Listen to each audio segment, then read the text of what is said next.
Before the break, we chatted about Manchester City's title credentials, so now we're going to focus on Arsenal, who Opta give an 85% chance of winning the Premier League. We're joined by Arsenal fan Luke Henry now. OK, Luke, 85% chance of winning. Does that seem right? It seems nice. The only problem is it's the 6th of January, not the 6th of April or the 6th of May, so we can't read too much into it.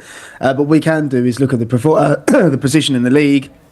And it's what football does to you, right? I'm not going to lie to you guys. On Sunday, I celebrated that equaliser a lot from Enzo Fernandez. And then you get carried away and then you look at it and go, actually, you know, people are saying 12 wins may do the title, 13 wins would do the title. And then you remind yourself that there's FA Cup to think about, there's Champions League to think about, there's so many games of football, and a game now on paper looks quite easy, but in 6 weeks' time that could be so difficult. So yeah, it's a nice position to be in. We can focus on ourselves and control our own destiny, but it's a long way to go, but it's nice to be 6 points clear. I didn't expect City to drop the points that they have though in the last 2 games, so it's a big plus. Luke, first and foremost, is it Luke Henry or Henry? It's Henry. It's Henry on this show. I think I might have to start doing it now in public, Jay. It's getting nice. He's been on Henry since week 1 of this show, Jay, and that's how it's staying. Okay. Luke, what do you think of the midfield at the moment? Because Zubimendi, Rice, Odegaard playing very well, but just recently Eze's been out of the side. When everyone's fit, who would you like to see in Arsenal's midfield?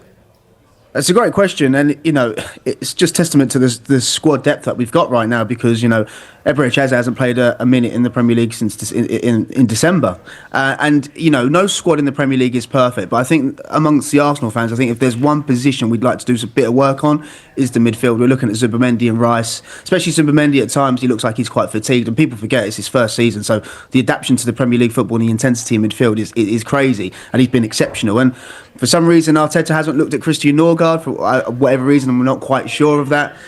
So maybe the midfield, but it's what you want. And I think, you know, it's so difficult for Arteta because, look, results are paramount. You know, we need to win the Premier League title. Everything he does, you have to go and win the games of football. So you have to just address it to the game you're playing. You know, listen, there's going to be some teams at home that are going to be so tough to break down. So with me then, can you play Rice, Eze and Odegaard? Can you do that? Can you play Eze off the left? Can you do that? But when you've got a tougher game, you obviously want to shore it up. Then you go for Zubimendi, Rice and Odegaard.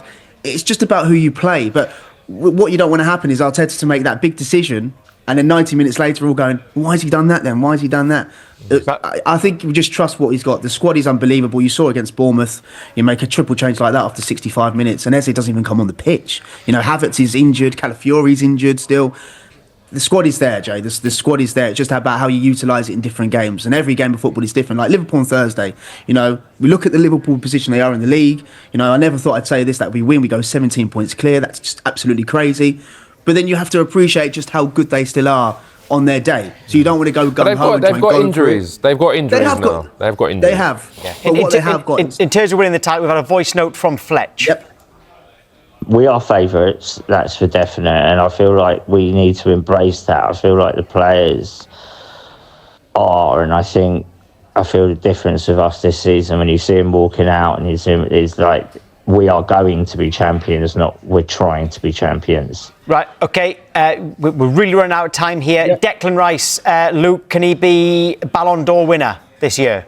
Well, you can, but I think you need to win trophies for that. I think we need to win the Champions League first as well, maybe the Premier League for sure, and have to see what England do in the World Cup. It's not easy, but he's been in scintillating form, and I think right now he's definitely the best midfielder in the Premier League, and we're very, very lucky to have him. And the way you look at that is no one talks about the £105 million price tag. I think it's fully justified, and he'll be a very main important part of us if we do go and lift the Premier League trophy in May. And also, very quickly, do you need a new striker in January? No, we don't need a new striker. We've got enough attack in abundance. We just need to support Victor Gyökeres, say the right things. I think the struggle is that I think the pressure is wearing heavy on him, trying to be the guy that gets us over the line.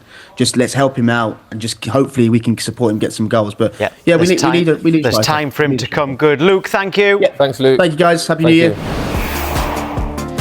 More on the breaking news next. Liam Rosenior is the new head coach at Chelsea.